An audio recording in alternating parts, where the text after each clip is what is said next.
Vicepreședintele Consiliului Județean Neamț, Dan Manoliu, declară că cel puțin până la această dată s-a decis să nu se organizeze alegeri anticipate nici pentru fotoliul de președinte din Consiliul Județean Neamț, ocupat interimar de uneperistul Constantin Iacoban, și nici pentru funcția de primar al municipiului reședință de județ, vacantat în urma demisiei lui Gheorghe Ștefan. Postul de președinte a rămas liber ca urmare a decesului, în luna noiembrie 2014, a titularului Culiță Tărâță. La Piatra Neamț, Gheorghe Ștefan, aflat în arest preventiv, și-a dat demisia după inculparea în dosare de corupție. Din ceea ce știm noi, din ceea ce mi s-a spus, deocamdată nu se vor face alegeri parțiale la nivelul Consiliului Județean. Probabil că dacă se ajunge la sfârșitul lunii, nici timpul necesar organizării acestor alegeri nu mai e, pentru că trebuie înființate birouri electorale,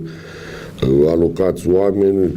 Din punctul meu de vedere, nu cred că ar fi un lucru benefic cheltuirea unor bani în plus din banii cetățenilor, pentru că deocamdată atât la nivelul Consiliului Județean cât și la nivelul primăriei Piatra Neamț și la celelalte primării, interimatul este asigurat de oameni cu experiență, atât administrativă cât și politică, spun eu. Vicepreședintele Consiliului Județean declară că treburile în județul Neamț merg bine și în regim de interimat. Treburile merg, nu au existat, să spun așa, stopări în activitatea Consiliului Județean și cred că nici nu prea ar fi interesat cineva să candideze pentru un sfert, 3 sferturi de an sau o jumătate de an la președinția Consiliului, ținând cont că la anul, în iunie, vor fi alegeri din nou și nu cred că cel care candidează acum are neapărat certitudinea că va mai câștiga un mandat de pe poziția de președinte a Consiliului Județean. De altfel, la nivelul țării există foarte multe locuri vacante, atât în administrația publică locală, cât și în Parlament.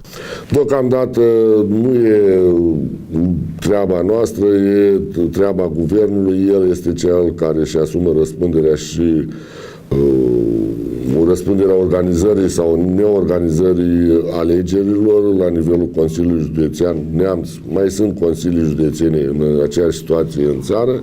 PNL-ul este formațiunea politică ce strigă din toți rărunchii că anularea dreptului legal la alegerile anticipate este un abuz al guvernului Ponta. Există posturi vacante în 22 de primării. La acestea se adaugă posturile de președinți de consilii județene din Neamț și Vâlcea, unde titularii au decedat, dar și din Cluj, Hunedoara, Brașov, Mehedin, Brăila sau Constanța, unde președinții au fost arestați preventiv pentru fapte de corupție. În Parlament există 20 de locuri de deputați sau senatori vacantate tot prin arestare preventivă. Liberalii fac presiune asupra guvernului încă din luna ianuarie, când la Iași au adoptat o rezoluție prin care acuză guvernul Ponta că împiedică deliberat organizarea alegerilor, acuzând încălcarea legii electorale care impune organizarea de alegeri anticipate în cel târziu 90 de zile de la vacantarea unui post. Liberalii susțin că PSD-ul se teme de pierderea alegerilor, ținând cont de trendul descendent înregistrat la alegerile prezidențiale din noiembrie 2014, când au pierdut fotoliul de la Cotroceni în favoarea lui Claus Iohannis, președintele susținut de PNL.